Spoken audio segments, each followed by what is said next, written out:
اعوذ باللہ من الشیطان اللعین الرجیم، بسم اللہ الرحمن الرحیم۔ اصول کافی جلد اول، باب نمبر 22، صفحہ نمبر 175، احادیث کو اخذ کرنے کا معیار۔ حدیث نمبر 1، جو حدیث موافق قرآن ہو اس کو لے لو۔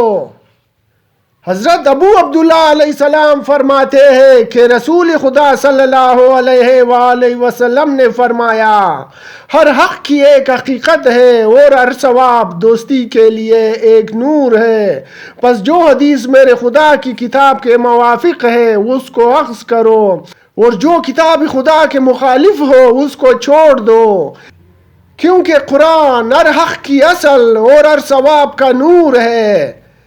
حدیث نمبر 2، جس کے لیے قرآن سے شاہد مل جائے اس کو اخذ کرو۔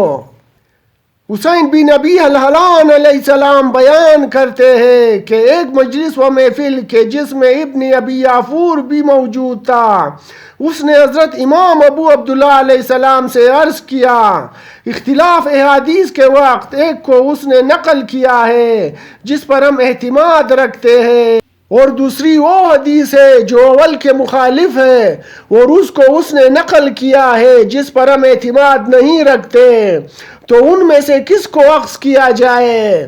آپ علیہ السلام نے فرمایا، اگر تمہارے پاس ایسی 2 حدیثیں آ جائے تو جس کے بارے میں تم کو قرآن سے اور قول رسول سے کوئی شاہد و معید پاؤ اس کو اخذ کرو، اور جس کے بارے میں کوئی شاہد نہیں تو وہ ذکر کرنے والے کے لیے سزاوار ہے، یعنی اس کو رد کر دو، اور جس نے نقل کیا ہے اس کی گردن پر ڈال دو۔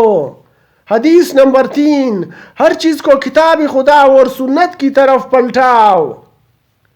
جناب ایوب بن حور بیان کرتے ہیں کہ میں نے حضرت ابو عبداللہ علیہ السلام سے سنا کہ آپ نے فرمایا، ہر چیز کو کتاب خدا اور سنت رسول کی طرف پلٹاؤ، ہر وہ حدیث جو قرآن کے موافق نہیں وہ جھوٹ ہے، اس کو قبول نہ کرو۔ حدیث نمبر 4، جو قرآن کے مخالف ہے وہ جھوٹ ہے۔ حضرت ابو عبداللہ علیہ السلام نے فرمایا، جو حدیث بھی قرآن کے موافق نہیں ہے وہ جھوٹ ہے۔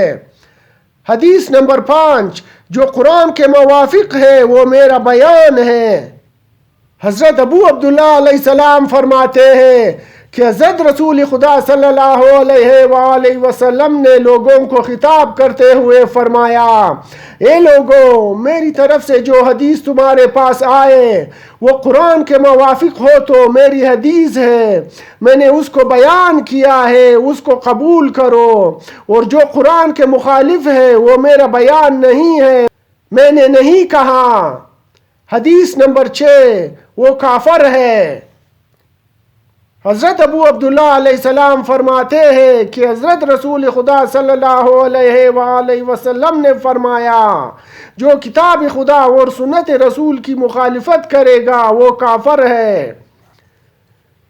حدیث نمبر 7، افضل عمل اللہ کے نزدیک۔ حضرت علی بن حسین امام زین العابدین علیہ السلام فرماتے ہیں کہ سب سے افضل عمل اللہ کے نزدیک وہ ہے جو رسول کی سنت کے مطابق انجام دیا جائے، خواہ ہو کم ہی ہو۔ حدیث نمبر 8، فقیہ حقیقی کون ہے؟ جناب ابان بن تغلیب نے حضرت ابو جعفر محمد باقر علیہ السلام سے نقل کیا ہے کہ آپ علیہ السلام سے ایک مسئلہ دریافت کیا گیا اور آپ علیہ السلام نے اس کا جواب دیا۔ ایک شخص نے عرض کیا، فقہا تو اس میں یوں بیان کرتے ہیں۔ آپ علیہ السلام نے فرمایا، وائی ہو تیرے پر، تو نے کوئی فقی دیکھا ہے؟ فقی حقیقی وہ ہے دنیا سے زائد ہو، آخرت کا مشتاق ہو اور سنت رسول سے تمسیک کرنے والا ہو۔ حدیث نمبر 9، کوئی قول عمل کے بغیر کچھ نہیں۔ حضرت امیر المومنین علیہ السلام فرماتے ہیں کہ حضرت رسول خدا صلی اللہ علیہ وآلہ وسلم نے فرمایا، کوئی قول عمل کے بغیر کچھ نہیں ہے، اور کوئی قول و عمل سنت کے بغیر کچھ نہیں ہے، اور کوئی قول و عمل و سنت رسول خدا کے موافق نہ ہو تو وہ بھی کچھ نہیں ہے۔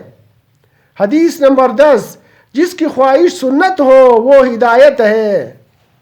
جناب جابر رضی اللہ عنہ نے حضرت امام ابو جعفر محمد باقر علیہ السلام سے نقل کیا ہے کہ آپ نے فرمایا، ہر ایک کے لیے جوش، رغبت اور سستی ہے، پس جس شخص کا جوش رغبت سنت رسول کی طرف ہو وہ ہدایت پر ہے، اور جس کی خواہش اور رغبت بدعت کی طرف ہے وہ گمراہ ہے۔